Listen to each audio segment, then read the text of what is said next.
చెప్తారా? Welcome to Shakambari Jyotishalayam. Last వీడియోలో మనం జ్ఞానేశ్వర్ గార్దాస్ సార్ దగ్గర నుంచి సిరి సంపదలు ఉన్న ఒంటరి జీవితాల టాపిక్ గురించి తెలుసుకున్నాం. సుధాకర్ సార్, ముందుగా మీకు గురు పౌర్ణమి శుభాకాంక్షలు. మీరు కూడా ఆ గురువు గురించి మీ మాటల్లో చెప్పి ఈరోజు టాపిక్ సిరి సంపదలు ఉన్న ఒంటరి జీవితాలు. ఓం గం మహాగణాధిపతయే నమః. ఓం శ్రీ మాత్రే నమః. ఓం శ్రీ గురు నమః. ఈరోజు గురువులైనటువంటి జ్ఞానేశ్వర గురూజీకి గురు పౌర్ణిమ శుభాకాంక్షలు. అదేవిధంగానే ఆస్ట్రో మైండ్స్ అధినేత అయినటువంటి ఒమర్ కయ్యూమ్ సార్కి కూడా గురు పౌర్ణమి శుభాకాంక్షలు. మిగిలిన ఇక్కడ ఉన్నటువంటి ఆస్ట్రాలజర్స్ అందరికీ కూడా గురు పౌర్ణమి శుభాకాంక్షలు తెలియజేస్తుంది. ముఖ్యంగా మా యొక్క తండ్రికి గురు పౌర్ణమి శుభాకాంక్షలు. ఆయనకి సర్వదా కృతజ్ఞతలు, ధన్యవాదాలు తెలియజేస్తుంది. ఈరోజు ఆస్ట్రాలజీ చెప్పగలుగుతున్నానంటే అది మా ఫాదర్ యొక్క విద్యను అభ్యసించడమే, విద్యను నేర్చుకోవడమే ఫాదర్ దగ్గర నుండి. అటువంటి అవకాశం నాకు దక్కింది. సో మా ఫాదరు రిటైర్డ్ హెడ్ మాస్టర్, పైగా 65 years ఎక్స్పీరియన్స్ ఉన్నటువంటి వేదిక ఆస్ట్రాలజీలో ఎక్స్పీరియన్స్ ఉన్నటువంటి ఆస్ట్రాలజర్. సో ఆ రకంగా నాకు ఈ విద్య అనేది నేర్చుకోగలిగాను. నిజంగా గురు పౌర్ణమి అనేటువంటిది మన పరాశర మహర్షి అయినటువంటి జ్యోతిష్యంలో పండితుడు, జ్ఞాని మన పరాశర మహర్షి యమునా నది ఒడ్డున నిలబడి ఆ నది దాటాల్సినటువంటి సమయంలో అక్కడ ఒక పడవ ఉనింది. ఆ పడవ పక్కనే ఒక యువతి కూర్చుని ఉంది. ఆమెను చూసినటువంటి పరాశర మహర్షి ఆమె చాలా గుణవంతురాలు, ఆమెలో చాలా ఓపిక, సహనం కలిగినటువంటి మంచి మాటలు, మంచి లక్షణాలు కలిగినటువంటి యువతిని చూశాడు, ముగ్ధుడయ్యాడు, ఇష్టపడ్డాడు. ఆమెకైతే తప్పకుండా కలిగేటువంటి అబ్బాయి మంచి లక్షణాలు, గుణవంతుడు, జ్ఞాని అయి ఉంటాడు అని గ్రహించి అతని యొక్క కోరికను ఆమెకు తెలియజేసి ఆమె ఇష్టంతో పెళ్లి చేసుకోవడము, వాళ్ళకి పుట్టినటువంటి ఒక పుత్రుడు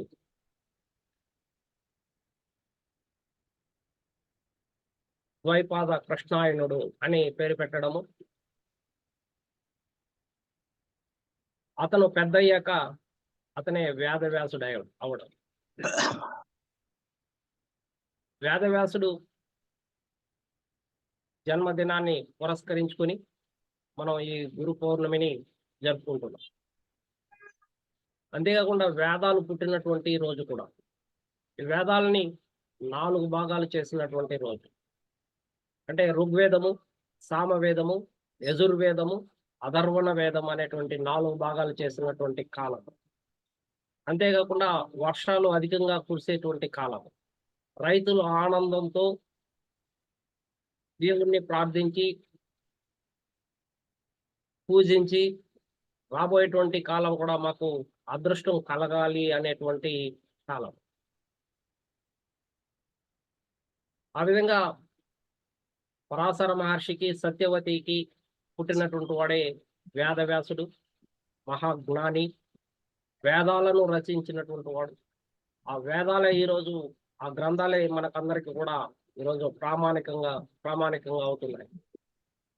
అంటే తండ్రి ఎంత గొప్పవాడో, తండ్రి దగ్గర నుండి నేర్చుకున్నటువంటి ఆ పాండిత్యం, జ్ఞానం, దాన్ని 10 మందికి పంచాలి అంటే జ్ఞానాన్ని ఆయన పెంచుకోవడమే కాకుండా 10 మందికి పంచాలి అనేటువంటి ఉద్దేశంతో వేదాల రూపంలో రచించాడు వేదవ్యాసుడు. విధంగా ఇక్కడ ఉన్నటువంటి గురువులందరూ కూడా ప్రతి ఆదివారము ఎంతో సహనంతో, ఓపికతో, ఎన్నో కార్యక్రమాలు ఉన్నా కూడా సరే పక్కన పెట్టి 10 మందికి జ్ఞానాన్ని పంచాలి అని వచ్చినటువంటి అందరికీ కూడా మరొక మారు ధన్యవాదాలు, కృతజ్ఞతలు తెలియజేసుకుంటున్నాను. గురువులు ఎంత గొప్ప వాళ్ళు, శిష్యులు కూడా అంతటి సత్కారాన్ని పొందేటువంటి రోజు కూడా ఈ గురు పౌర్ణమి. దీన్నే వ్యాస పౌర్ణమి అని, గురు పౌర్ణమి అని, గురు పూర్ణిమ అని ఇలా రకరకాల పేర్లతో పిలుస్తూ ఉంటారు. గురువు అంటే జ్ఞానము, అంటే చీకటి ఉండదు, చీకటిని పారద్రోలేటువంటి వాడు గురువు. అంధకారంలో నివసించేటువంటి ఒక వ్యక్తి తన యొక్క బాధను 10 మందికి తెలియచేస్తే అతని యొక్క బాధ తగ్గిపోతుంది అనేటువంటి నానుడి.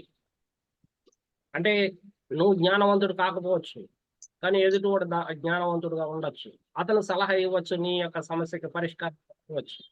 ఆ ఉద్దేశంతోనే ఆ విధంగా చెప్పడం అనేది జరిగింది. కాబట్టి సమస్యల్ని మనమే దాచుకుంటే, మన దగ్గర ఉంటే అది పెద్దదిగా అనిపిస్తుంది. ఆ సమస్యల్ని బయటికి చెప్పుకుంటే అది చాలా చిన్నదిగా ఉంటుంది. ఎందుకంటే దానికన్నా మించినటువంటి కష్టాలను అనుభవించినటువంటి పురాణాలు ఉన్నాయి. ఆ కష్టాలతో పోలిస్తే మీ యొక్క కష్టం అంత పెద్దది కాదు, కానీ అది నీ దగ్గరే పెట్టుకోవడం వల్లే అది పెద్ద సమస్యగా భావిస్తున్నాము. కాబట్టి సమస్యల పరిష్కారానికి కూడా గురువే మార్గదర్శకుడు అవుతున్నాడు. గురువు జ్ఞానాన్ని అందించడమే కాకుండా మీకు సరైనటువంటి డైరెక్షన్ కూడా ఇవ్వగలుగుతాడు. ఏం చేయాలా, ఎలా చేయాలా, ఏ విధంగా సమస్యల్ని పరిష్కరించుకోవాలి. అటువంటి గురు పౌర్ణమి నాడు మనం ఈరోజు ఈనాటి అంశం అయినటువంటి ఎంతో డబ్బున్నా, ఎంతో సిరి సంపదలు ఉన్నా ఒంటరి జీవితాన్ని ఎందుకు అనుభవిస్తున్నాను? జ్యోతిష్యపరంగా కారణాలు ఏంటంటే, మనం ఒంటరితనానికి కారకులైనటువంటి గ్రహాలు కేతు, అంటే ఇది డిటాచ్మెంట్ ప్లానెట్. ఒంటరితనం అనేసి ఎప్పుడు భావిస్తాము? మనతో పాటు ఫ్యామిలీ మెంబర్స్ లేనప్పుడు, మనతో పాటు స్నేహితులు లేనప్పుడు, మనకంటూ చుట్టుపక్కల వాళ్ళు లేనప్పుడు, మనకు సహాయం చేసే వాళ్ళు ఎవరు కనిపించినప్పుడు మనం లోన్లీగా భావిస్తాం. ఈ ఒంటరితనానికి ప్రధాన కారణం కేతు. ఎందుకంటే మోక్షకారకుడు, విముక్తికి కారకుడు. అంటే విముక్తి ఎక్కడి నుండి? సుఖ సంతోషాల నుండి విముక్తి, ప్రాపంచిక సుఖాల నుండి దూరంగా ఉండడం, ఇది కేతు యొక్క కారకం. కాబట్టి నీకు మోక్షం కావాలంటే, ఈ ప్రపంచంలో నాకు ఈ ప్రాపంచిక సుఖాలు కావాలి అనే కోరిక ఉండకూడదు. దాని నుండి డిటాచ్ చేసేటువంటి ఒక ప్లానెట్ కేతు. అంటే ప్రతి జన్మలో కూడా ఈ డిటాచ్మెంట్ ఇవ్వడం వల్లనే మనం కొద్ది కొద్దిగా వరల్డ్లీ ప్లెజర్స్ దూరం అవుతాం. అది ఒక్కసారిగా మన మీదకి వచ్చినప్పుడు అది ఒత్తిడిగా కనిపిస్తుంది, అది ఆందోళనగా కనిపిస్తుంది, అది భయంగా కనిపిస్తుంది. మన ఒంటరితనానికి ఇంకొక గ్రహం కారణం శని గ్రహం. శని అంటేనే భయపడతారు, శని అంటేనే భయం.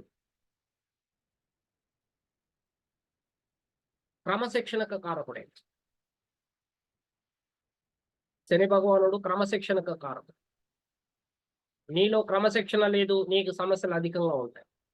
ఎందుకు సమస్యలు అధికంగా ఉంటాయంటే, నువ్వు దాన్ని ఛేదించి సాధిస్తే నువ్వు క్రమశిక్షణవంతుడు అవుతావు. నీకు సమస్యలు అధికంగా ఉన్నాయంటే నువ్వు క్రమశిక్షణగా లేవు అనేసి అర్థం. అంతే. ఒకే ఒక కారణం. ఏంటి క్రమశిక్షణ? ఆర్థిక క్రమశిక్షణ, ఆరోగ్య క్రమశిక్షణ.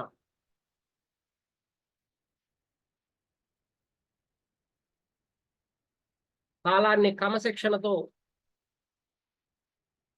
ఉపయోగించుకోవాలి. కాబట్టి ఎందులో నువ్వు క్రమశిక్షణగా లేవో నువ్వు అర్థం చేసుకోగలిగితే నీకు సమస్యలు అనేది తగ్గిపోతాయి. నీకు సమస్య లేదంటే నువ్వు క్రమశిక్షణలో ఉండవనేసి అర్థం. కాబట్టి శని భగవానుడు ఈ క్రమశిక్షణలో భాగంగా నిన్ను ఒంటరివాణ్ణి చేస్తాడు.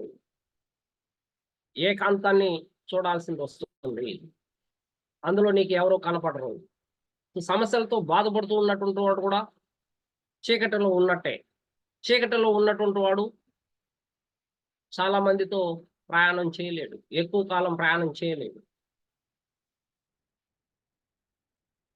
నాకు ఈ సమస్య ఉంది అనేసి ఒంటరిగా ఆలోచించుకుంటూ కూర్చోవడం తప్ప ఇతను సమస్యలను కూడా పరిష్కరించుకోలేడు.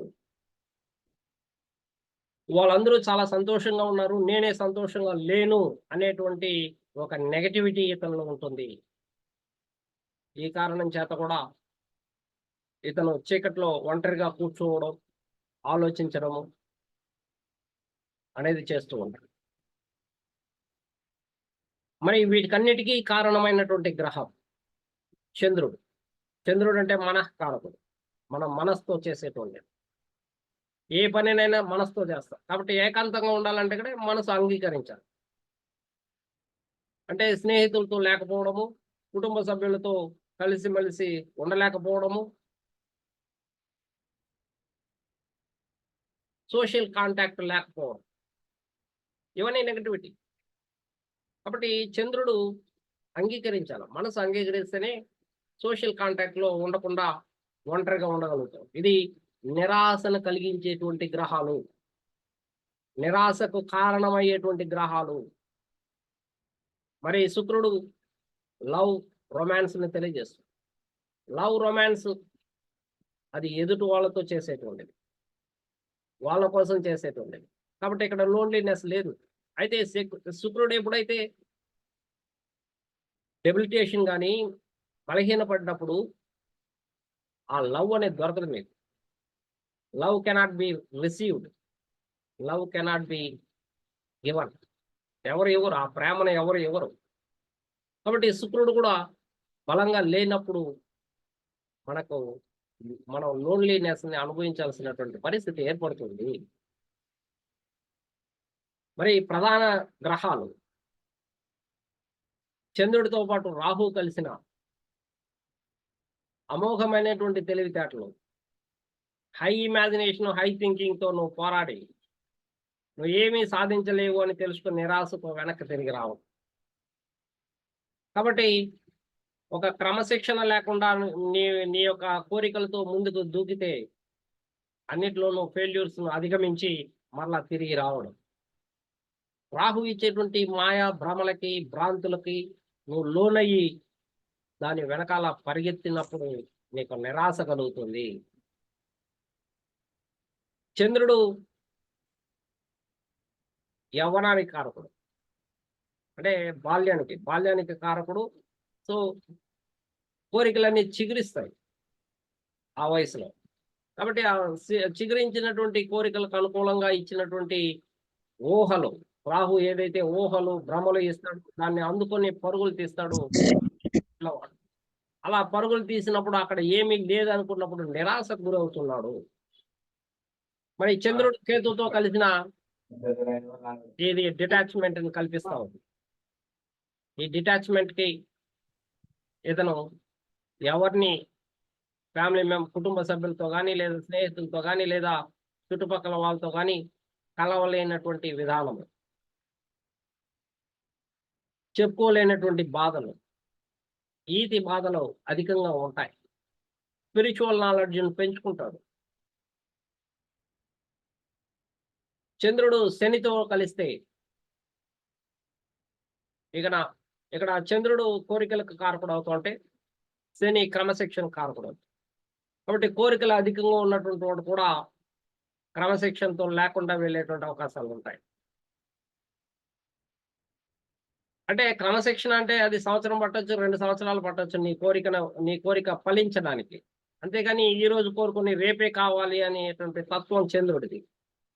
లేదు నేను లాంగ్ టర్మ్‌లో ఇస్తాను అనేటువంటి తత్వం శనిది.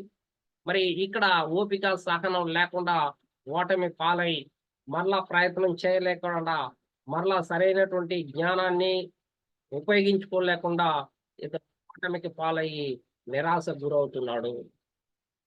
కాబట్టి ఈ గ్రహాలన్నీ కూడా నిరాశని, నిస్పృహను, ఆందోళనని, భయాన్ని కలిగిస్తున్నాయి. మరి దీనికన్నిటికీ బయటపడేటువంటి పరిష్కారం లేదా? అంటే ఉంది. పశ్చాత్తాపం, అవమానం. వీళ్ళందరూ కూడా అవమానాలను పొందినటువంటి వాళ్ళు.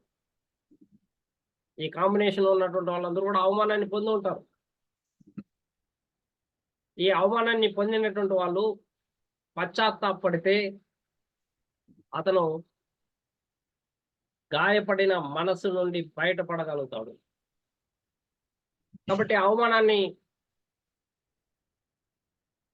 తట్టుకొని నిలబడాలి.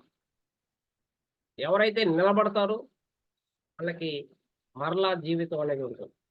ఎవరైతే నిలబడరో వాళ్ళు సూసైడ్ చేసుకోవడానికి ఆలోచించడము, ఆత్మహత్యలు చేసుకోవడానికి ఆలోచించడము, అందరికన్నా దూరంగా వెళ్ళిపోవాలనేటువంటి ఆలోచన, నాకు ఎవరు అవసరం లేదనేటువంటి భావన వీళ్ళలో అధికంగా ఉంటుంది. మరి ఈ గ్రహాలు షష్టమంలో కానీ, అష్టమంలో కానీ, ద్వాదశంలో ఉన్నప్పుడు ఈ స్థానాలు భయము, ఆందోళన కలిగించేటువంటి స్థానాలు. ఈ స్థానాల్లో ఇప్పుడు చెప్పినటువంటి గ్రహాలు చంద్రుడు కానీ, శని కానీ, కేతు కానీ, చంద్రుడు కేతు కానీ, చంద్రుడు రాహు కానీ, ఇలా షష్టమంలో కానీ, అష్టమంలో కానీ, ద్వాదశంలో కానీ ఉన్నప్పుడు వీళ్ళు నిరాశకు గురవుతారు, ఆత్మహత్యలను ప్రేరేపించబడతారు. ఆర్థిక ఒడిదుడుకులు ఉండేటువంటి అవకాశాలు ఉంటాయి. ఆరోగ్యం క్షీణించేటువంటి అవకాశాలు ఉంటాయి. కాబట్టి వీటి నుండి బయటపడడానికి క్రమశిక్షణని అలవాటు చేసుకోవాల్సినటువంటి ఆవశ్యకత అయితే ఉంది. మనం ఈ జనరేషన్ లో చూస్తున్నాం, పిల్లలందరూ కూడా ఐటీ రంగంలో ఉన్నారు. ఈ ఐటీ రంగంలో ఉన్నటువంటి వాళ్ళకి సమస్యలు అధికంగా ఉన్నాయి. ఈ టెక్నికల్ పోస్టులు అయినటువంటి డాక్టర్లు కూడా ఎక్కువ మంది అయిపోయారు. వీళ్ళు కూడా రాత్రి 11 అయినా 12 అయినా నిద్రలేనటువంటి కాలం, స్లీప్లెస్ డిజార్డర్స్ వస్తున్నాయి. మరి వీళ్ళు ఊహల్లో తేలియాడుతుంటారు. వీళ్ళు చేసేది కష్టమేగా ఉండొచ్చు, కానీ గురువు యొక్క జ్ఞానాన్ని పొందకపోతే వీళ్ళు చీకటి నుండి బయటపడలేరు. Early to bed, early to rise అన్న దీన్ని ఎవరైనా అనుసరించాల్సిందే. కాదు అంటే వాళ్ళకి ఇవన్నీ కూడా జీవితంలో భయము, ఆందోళన కలగవచ్చు. చంద్రుడు నీటి కారకుడు. వీళ్ళు సరైనటువంటి నీటిని తీసుకోరు, బ్యాలెన్స్ చేయరు.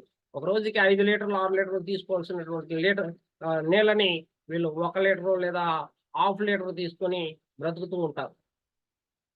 వీళ్ళు బ్యాలెన్స్ చేసేటువంటి తత్వం ఉండదు, సమానత్వం ఉండదు, ఆరోగ్యం ఉండదు, ఆలోచనలకు ఎక్కువగా అవకాశాలు ఇస్తూ ఉంటారు. అది దిగులే ఉంటుంది, విచారం ఉంటుంది, దుఃఖం ఉంటుంది. దీని గురించే మాట్లాడతారు ఎవరితో మాట్లాడాలి. కాబట్టి ఎదుటి వాళ్ళు కూడా వీళ్ళతో మాట్లాడడానికి అంగీకరించరు. ఎందుకంటే ఎప్పుడూ వీళ్ళు ఈ కథే చెప్తూ ఉంటారు. పక్కన కూర్చుంటే వీళ్ళ కథలే చెప్పుకుంటూ ఉంటారు. అది ఎప్పుడు దుఃఖంగానే ఉంటుంది, విచారంగానే ఉంటుంది. దాన్ని ఎన్నిసార్లు వింటారు? అలా మనుషులు దూరం అవుతూ ఉంటారు. వీళ్ళకి తెలియదు, ఆ విషయం వీళ్ళకి కూడా తెలియదు, కానీ వీళ్ళ నుండి వాళ్ళు దూరం అవుతూ ఉంటారు. ఆ విధంగా వీళ్ళు ఏకాకిగా బ్రతకాల్సినటువంటి పరిస్థితి ఏర్పడుతుంది. మరి ఈ సిరి సంపదలు ఇవన్నీ కూడా వీళ్ళు వీళ్ళ యొక్క పూర్వీకులదై ఉంటుంది. యాన్సిస్టర్స్ ప్రాపర్టీ, ఆ ప్రాపర్టీ నుండి వచ్చినటువంటి సంపాదన అది ఎవరన్నా తీసుకుంటారో అనేటువంటి భయం, ఆందోళన. అందువలన ఎవరితో కలవకపోవడము, లేదా కుటుంబ సభ్యులు ఇతన్ని మోసం చేయడము, మోసం చేసి ఇతని దగ్గర కొంత డబ్బుని అపహరించడం, ఇవన్నీ తెలిసినటువంటి అతను కుటుంబ సభ్యులను దూరంగా పెట్టడం, స్నేహితులను దగ్గర చేర్చకపోవడము. సో ఈ కారణం చేత ఇతను ఒంటరిగా బ్రతకాల్సి వస్తూ ఉన్నది. మరి యాన్సిస్టర్స్ ప్రాపర్టీ మనం 8th హౌస్ నుంచి చూస్తున్నాం. సో ఈ 8th హౌస్ నుంచి వచ్చినటువంటిది కూడా ఇతనికి భయాన్ని, ఆందోళనని కలిగిస్తుంది. అందులో ఆనందం ఉండదు. ప్రాపర్టీ వచ్చినా కూడా వాళ్ళలో భయం ఉంటుంది, ఆందోళన ఉంటుంది. ఎవరైతే స్వతహాగా సంపాదిస్తారో, స్వతహాగా ఆస్తిపాస్తులని పెంచుకుంటారో వాళ్ళకి సంతోషం అనేది ఉంటుంది. అది ద్వితీయం. మీరు సంపాదించేది ద్వితీయం అయితే ఇతరుల దగ్గర నుంచి వచ్చేటువంటిది అష్టమం అవుతున్నది. కాబట్టి సంపదలు ఉండొచ్చు, కానీ ఒంటరితనానికి వీళ్ళ యొక్క ఆలోచనలే కారణం అవుతున్నది. ఈ ఆలోచనల్ని అధిగమించాలంటే కొంత జ్ఞానాన్ని కూడా సంపాదించాల్సినటువంటి ఆవశ్యకత ఉంది. వీళ్ళలో బృహస్పతి సరిగ్గా ఉండకపోవడం, బృహస్పతి కూడా నీచుడై ఉండడం లేదా బలహీన పడడం వల్ల వీళ్ళు సరైనటువంటి జ్ఞానాన్ని పొందలేక ఆ అజ్ఞానంతో బ్రతుకుతూ ఉంటారు. వీళ్ళ జీవితంలో వెలుగు అనేటువంటిది నింపలేరు. జ్ఞానం లేదు కాబట్టి వీళ్ళు ఒంటరిగా ఆ సంపాదనతో బ్రతుకుతూ ఉంటారు. ఇది నిరాశకు కారణమైనటువంటి గ్రహాలు, గ్రహ స్థానాలు. అదేవిధంగానే తృతీయం కూడా చూసిస్తుంది. 12th హౌస్ అనేది ఏకాంతం, 8th హౌస్ అనేది అడ్డంకులు, ఆటంకాలు, 6th హౌస్ అనేది రొటీన్ వర్క్. కాబట్టి ఇక్కడ మరలా చేయలేనటువంటి పరిస్థితి వల్ల షష్టమాన్ని ఇతను ఉపయోగించుకోలేకపోవడం, నిరాశకు గురవడం, మరలా చేసిన విజయాన్ని పొందలేకపోవడం. తృతీయం అనేది కూడా నిరాశను గురి చేస్తుంది. ఎందుకంటే చతుర్థం అనేది కోరికల స్థానం. ప్రతి ఒక్కరికి కోరికలు ఉంటాయి. తల్లి స్థానం, ప్రాపర్టీ, హౌస్, ఇవన్నీ కూడా లభ్యమయ్యేటువంటి స్థానం ఇది. ఇక్కడ సర్వెంట్స్ ఉంటారు, మీ ఇంట్లో సర్వెంట్స్ ఉంటారు, జంతువులు ఉంటాయి, పక్షులు ఉంటాయి. ఇక్కడ కోరికలు కూడా అధికంగా ఉంటాయి. మరి ఈ కోరికలను సాధించేది ఏంటి అంటే అది 3rd హౌస్. 3rd హౌస్ బలంగా లేకపోతే ఇక్కడ కోరికలు మాత్రమే ఉండిపోతాయి. కోరికలుగానే ఉండిపోతాయి తప్ప దాన్ని సాధించడానికి కావలసినటువంటి తపన, దానికి కావలసినటువంటి సామర్థ్యము తృతీయం అనేది ఇవ్వదు. ఎప్పుడైతే తృతీయం ఇవ్వదో ఇవి కోరికలుగానే ఉండి నిరాశకి గురి చేస్తుంటాయి. మనిషి నిరాశకు గురవుతున్నాడు సాధించలేకుండా. మనిషికి సరైనటువంటి పట్టుదల లేదు, క్రమశిక్షణ లేదు, శారీరక సామర్థ్యం లేదు, మెంటల్ ఎబిలిటీ లేదు. ఈ కారణం చేత ఇతను నిరాశకు గురయ్యి చతుర్థంలో కోరికల్ని సాధించలేనటువంటి ఒక పరిస్థితి నెలకొల్పుతూ అజ్ఞానంలోకి వెళ్ళిపోతున్నాడు. చీకటి అనేటువంటి ఒక ఏకాంతాన్ని గడుపుతున్నాడు. బృహస్పతి ఇవ్వాల్సినటువంటి జ్ఞానాన్ని ఇతను పొందలేకుండా పోతున్నాడు. బృహస్పతి దగ్గరికి వెళ్ళలేకుండా పోతున్నాడు. కాబట్టి బృహస్పతి అంటే దేవగురు, శుక్రుడు అంటే రాక్షస గురువు. ఇద్దరు కూడా జ్ఞానానికి కారకులు అయినటువంటి గురువులు ఎప్పుడైతే బలహీనపడ్డారో మీ జాతకంలో మీరు కష్టాలను అనుభవిస్తారు. మీలో అజ్ఞానం ఉంటుంది, చీకటి ఉంటుంది. కాబట్టి గురువుల యొక్క కాళ్ళని గట్టిగా పట్టుకోవాలి. సాయినాథుడు గురువు, దత్తాత్రేయుడు, దక్షిణామూర్తి, రాఘవేంద్ర స్వామి, వీళ్ళందరూ మనకు గురువులు. వాళ్ళ యొక్క కాళ్ళు గట్టిగా పట్టుకుంటే మన యొక్క సమస్యలు పరిష్కారం అవుతాయి. కాబట్టి సాయి భజన చేయండి. గురువుకి గురువారం ఇవ్వడం జరిగింది. కాబట్టి ఆ గురువారం నాడు ఎవరైతే భజనలు, ప్రార్థనలు, పూజలు గురువుకి అందిస్తారో వాళ్ళకి క్రమంగా ఆ గురువు యొక్క జ్ఞానం కలిగి వాళ్ళ సమస్యలను వాళ్ళు పరిష్కరించుకునే దిశగా ముందుకు అడుగులు వేయగలుగుతారు. కాబట్టి మీ పిల్లవాళ్ళ యొక్క జాతకాన్ని కూడా పరిశీలించాలి. బృహస్పతి ఎలా ఉన్నాడు? బృహస్పతి తండ్రికి కారకుడవుతున్నాడు. మన సాంప్రదాయాలు, మన సంస్కృతి, మన విధానము వీటిని అంగీకరిస్తున్నాడా లేదా? తండ్రి గురువు లాంటి వాడు. తండ్రి మార్గదర్శకత్వం చూపిస్తాడు. తండ్రి చెట్టును మొక్కుతాడు. తండ్రి రాళ్ళను మొక్కుతున్నాడు. మరి నిన్ను కూడా మొక్కమంటున్నాడు. మీరు మొక్కుతున్నారా లేకుంటే ప్రశ్నిస్తున్నారా? మరి పిల్లలు ప్రశ్నిస్తూ ఉంటే వాళ్ళు ఏమన్నా బృహస్పతి ఏమన్నా వీక్‌గా ఉన్నాడా? గమనించుకోవాలా. గమనించుకొని వాళ్ళకి సరైనటువంటి జ్ఞానం అందించే దిశగా బృహస్పతిని యాక్టివేట్ చేయాల్సినటువంటి బాధ్యత మీరు తీసుకోవాలి. బృహస్పతి బలహీనంగా ఉన్నప్పుడు తండ్రి మాట వినడు. తండ్రి మాట వినడు కాబట్టి మరలా మీరు చెప్తే అతను వినడు అని తెలిసిన తర్వాత కూడా మరలా ప్రయత్నాలు చేస్తే ఓడిపోతాడు. కాబట్టి వాళ్ళకి ఎక్స్ట్రా కోచింగ్ ఇప్పించాలా. ఇంకొక గురువును కూడా వాళ్ళకి అందుబాటులో ఉండేటట్లు చేయాలా.